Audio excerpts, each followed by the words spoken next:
Hey guys, welcome to lesson 9. This week we're going to be talking about one of my all-time favorite subjects in energy healing, and that is chakras.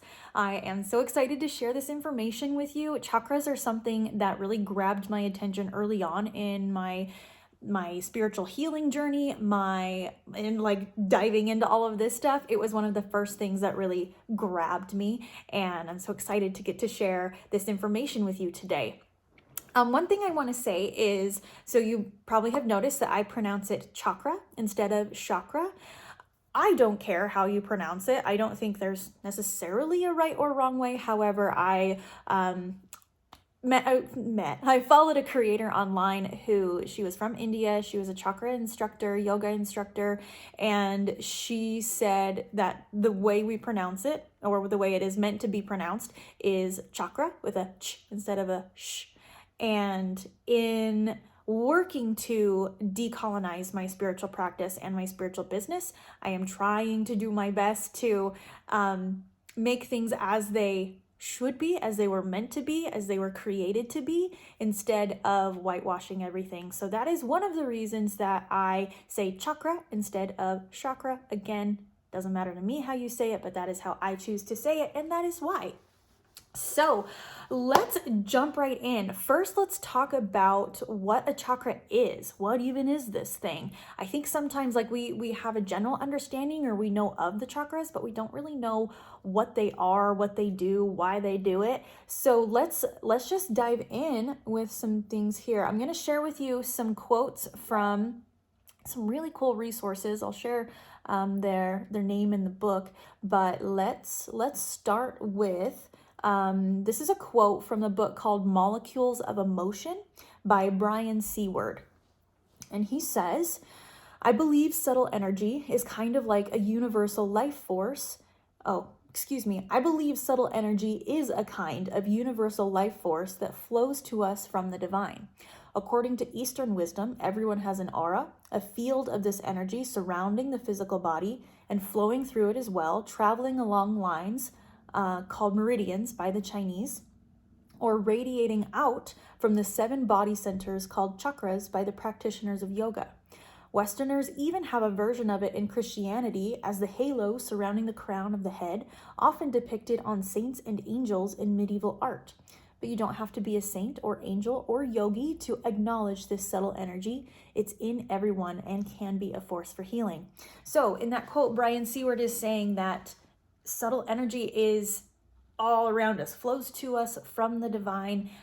This aura, this field of energy around us, around everything, has been there since the beginning.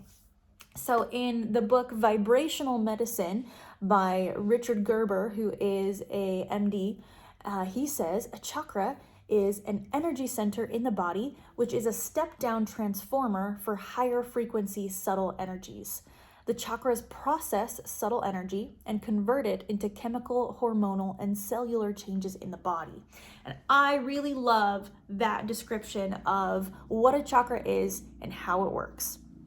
So an energy center in the body, which is a step-down transformer, meaning that it, if we're transforming 5-dimensional frequencies into 3D frequencies, that's what step-down transformer means. The chakras process that subtle energy and convert it into chemical, hormonal, and cellular changes in the body. Love that one. Okay, we're going to do one more definition or description of what a chakra is. And this one comes from my personal favorite author, teacher about chakras. Her name is Anadia Judith. I'm reading from this book, The Sevenfold Journey. Super, super cool book. It's like a workbook to work through all of your chakras. It's an amazing resource. Highly recommend it. Another one by her is called Eastern Body, Western Mind. Again, Anadia Judith. She's awesome. She has another one called Psychology of the Chakras, and haven't read that one yet, but I wanna. So in here, Anadia Judith says, she asks the question, what is a chakra? Originating from within the ancient yoga systems of India, chakras refer to spinning vortices of energy created within us by the interpenetration of consciousness and the physical body. So consciousness and physical body equals chakra. Through this combination, chakras become centers of activity for the reception, assimilation, and transmission of life energies. Technically, the word is from the Sanskrit language and translates as wheel or disc. We can think of them as spheres of energy radiating from the central nerve ganglia of the spinal column. Are we confused? I hope not. Okay, so a chakra is essentially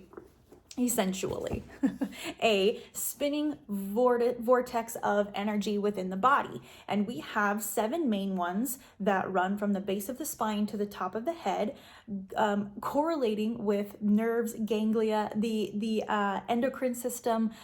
It's like this beautiful mirror. The endocrine system and the chakra system are these beautiful mirrors of each other. And there's so much really fascinating evidence, especially when you start digging into the science of chakras. Like, there's no way they're not real. So cool. So anyway, chakras range from base of the spine to the top of the head. There are 7 main ones that we typically deal with and think about. The reason these are the 7 main ones is, so it mentioned in one of these that in Chinese medicine, there are energy meridians all over the body, these lines, these channels of energy going all over our bodies.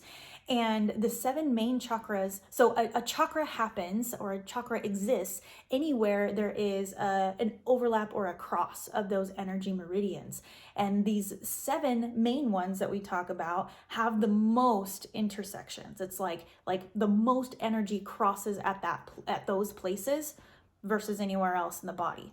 We also have they call them secondary or smaller chakras located in our palms, most of the joints in our body, even our fingertips, the bottoms of our feet, back of the neck here is another one, ears. Like, there's chakras all over our bodies. And just remember that a chakra is a vortex of energy that takes in subtle energy from around us and converts it and transmutes it into something that our bodies or our minds need to function. And so exciting. Okay. All right. So why are chakras important? Chakras are important because, as we were saying, they take in the energy that's around us. It's kind of like a fish in water. The fish in water is just breathing that water in all of the time. It's completely surrounded by water, taking it in, breathing it out. And the fish never really realizes, well, I don't know, I haven't had a conversation with a fish lately, but I don't think that a fish realizes it's in water and that is breathing water through its body. And we can think of ourselves as the same way. So we're not fishes in water, but we are bodies in energy. Energy is all around us all of the time. We are energy, our atmosphere is energy, our objects are energy, and we're taking in those subtle energies all of the time and processing what those things mean, doing that through the chakra system. So when we have a healthy flow of energy through our chakras, we feel healthy, we feel vibrant, we feel connected, we feel confident, like all of the good things. When things are all lined up in the way they are supposed to be, we feel good. When we feel ungood, or there's something going on in either our physical health, mental, emotional health, or even in our physical experience, it can denote that there is a block or a misalignment in the chakra system. And when we understand the chakra system and understand like the correlations between like, oh, this block or this thing that's happening in your life denotes a block in this chakra. And then we can treat that chakra and give it the energy that it needs, or take away the energy that it does not need to bring that back into balance, therefore having an effect in the physical life later. We do this work on the energy level, on the subtle level of our bodies, so that we can see the results physically later. There is a waiting period. Sometimes, not always. Sometimes results are instantaneous, and those times are really fun. Okay, so just double checking here. Yes. All right. So the rest of the videos for this lesson, that was just a quick, like, what is a chakra? The rest of the videos in this lesson are going to be little snippets, just like the very basic fundamentals for each chakra. We're going to talk about what the chakra is, the basic details of it, how to recognize if it's understimulated, how to recognize if it's overstimulated, and how to bring it back into balance. This is going to really, really help your work as a practitioner. Chakras are not something that is unique to Reiki. But I find that most Reiki practitioners utilize the chakras in some way. They do some kind of work with the chakras to help their clients. And I do that in just about every session I do. I at least check in on the chakras and see how they're doing and see what needs to be balanced. So this absolutely will come up in your work, and I highly recommend that you do a deeper study on chakras than just this lesson. This lesson is not going to be enough for you to like really truly understand the chakras. It's just going to provide like a foundation. This is like not even 101. This is like chakras 100. Okay, so I'm going to give you a brief overview of everything, and I highly recommend that you go out and do your own research too. As I've mentioned, Anadia Judith is really great. I also, oh, my other book is over there. There's a book called Wheels of Light that is a really good resource. And actually the first book that I had about chakras was called Chakras for Beginners by David Pond. And those are all great resources that I personally recommend to learn more, and I highly recommend that you do so. Like I said, this will come up in your healing sessions, and you're gonna wanna know what to do. So I'm gonna give you the basics, and you're gonna go out and do your own research and your own study, and we're gonna heal the world. All right, guys. Thank you so much for joining me this week. I will see you in the next video.